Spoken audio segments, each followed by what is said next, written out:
महाराज पाणी.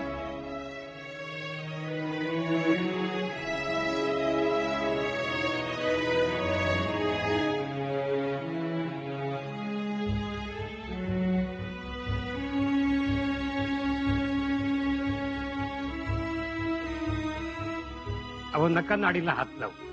अहो पण नाडी सम चालली का विषम चालली ते बघायला पाहिजे ना. आता राजाला धोका नाही.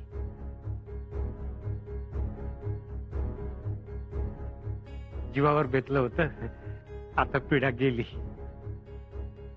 खरंच हो, पीडा गेली. आमच्या तर हातापायातून वारच गेलं होतं. आमची ही तीच गत झाली होती. पण देव धावून आला.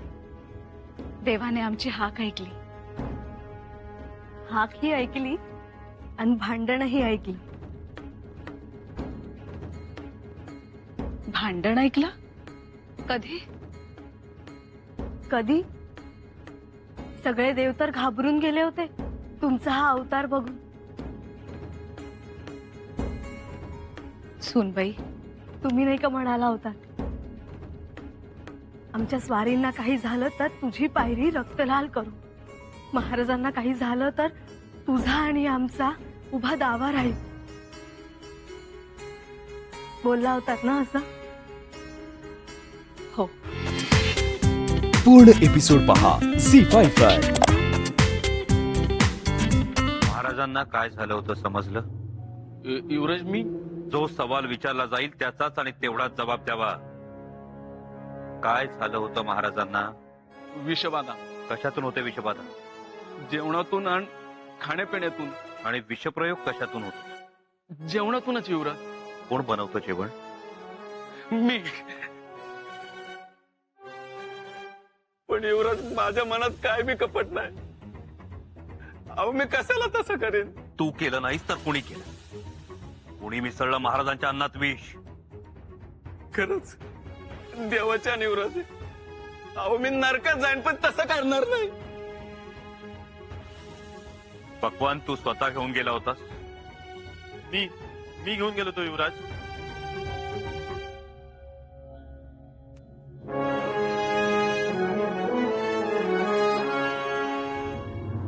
तू घेऊन गेला होतास. खान साम्यानं पक्वान बनवलं, तू महाराजांकडे घेऊन गेलास. ठीक. महाराजांसमोर पक्वान चाखून कोणी बघितलं? मी नाही चाकून पाहिलं. कोणी बघितलं? तो गडावरचा माणूस होता. कोण होता? पहारेदार. खानसामा रिवाजाप्रमाणे ताटातील जिन्नस तुम्ही चाखून बघायला पाहिजे होते. मी युवराज. मग का बघितले नाही? युवराज, मला वाटलं हा चाकून बघेल. हा सुद्धा सेवकच आहे ना इथं, आणि रोजचं जेवण तोच चाकून बघतो. हो, पण त्याच दिवशी मी न्याहारी नाही चाकली. मग हे दुर्लक्ष का? चुकून झालं की आणून बुजून एकालाही सोडणार नाही आम्ही. पायात कोलदांडे अडकवून राखेचे तोबरे भरू. तेव्हा खरं बोला. युवराज, माझी काय बी चूक नाही. अहो खरंच मी काय केलं नाही.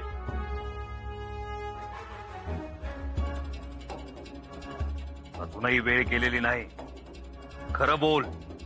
तुला इनाम मोहरा यांचं आमिष कुणी दाखवलं त्याचं नाव सांग. नाही युवराज, खरंच मला ठावत आहे. एका घटकेची वेळ देतो तुला. विचार कर.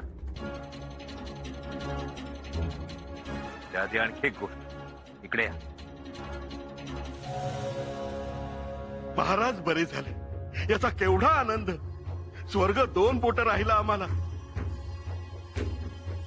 पण तोही आम्हाला साजरा करता येत नाही. काय झाले? तुम्हाला कोणी मना केली? मना केली नाही, पण किल्ल्यावर चौकशी सुरू झाली आहे. होऊ द्या ना चौकशी. चौकशी तर व्हायलाच हवी, कारण ही घटना साधी सुधी घटना नाहीये.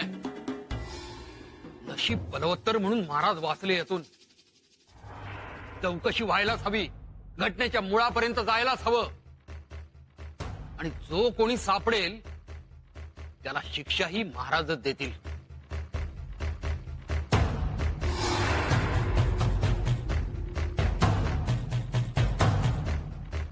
पण सुरनीस, तुम्ही का दडपणाखाली? आम्ही दडपणाखाली म्हणजे पहारे आमचे होते, गडावरची माणसं आमची होती.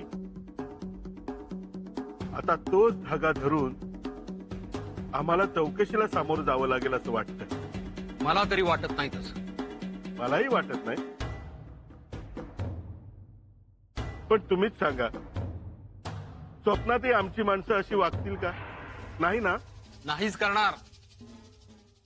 पण तुम्ही हे ठामपणे सांगा ना युवराजांना. आम्ही सांगू, पण त्यांनी ऐकलं पाहिजे, समजूतदारपणा दाखवला पाहिजे.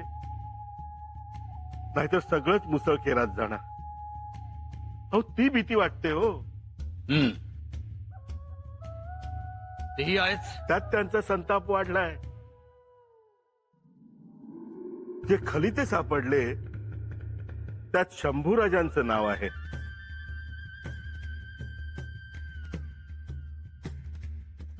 त्यात त्यांचं नाव कसं आलं ना? त्यात त्यांनी कट रचलाय असा उल्लेख पण आहे. म्हणजे नाव यांचं आणि हे दुसऱ्यांना धोपाट्या घालतात. हा काय न्याय झाला? आणि दुसरं म्हणजे तमाम रयत महाराजांना परमेश्वर मानते. परमेश्वर ही कशाला असल्या उचापती करेल? खरं तर हा विषय आता संपवायला हवा. नाही, आता धार येणार या विषयाला. आणि बघा आम्हाला जबाबदार धरतील की नाही ते. पण तशी वेळ आली तर मग त्यांच्या रानात आमचा उकीर असेल. म्हणजे माकडणीची गोष्ट माहित आहे ना?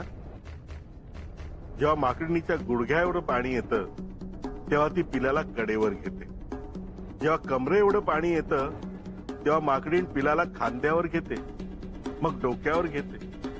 पण तेच पाणी माकडणीच्या नाकातोंडात जाऊ लागतं तेव्हा ती त्याच पिलाला आपल्या पायाखाली घेते आणि आपला जीव वाचवते. अनाजी पंत, आता आमच्या नाकातोंडात पाणी जाण्याचा संभव वाटू लागलाय. देव कृपेने तसं होऊ नये. ज्या दिवशी आम्ही गडावर आलो त्या दिवशी बुरुजाखाली काय बोलत होतात? मी काय नाही युवराज, मी कशाला काय बोलू? तुम्ही बोलला नाही. काही नाही बोललो.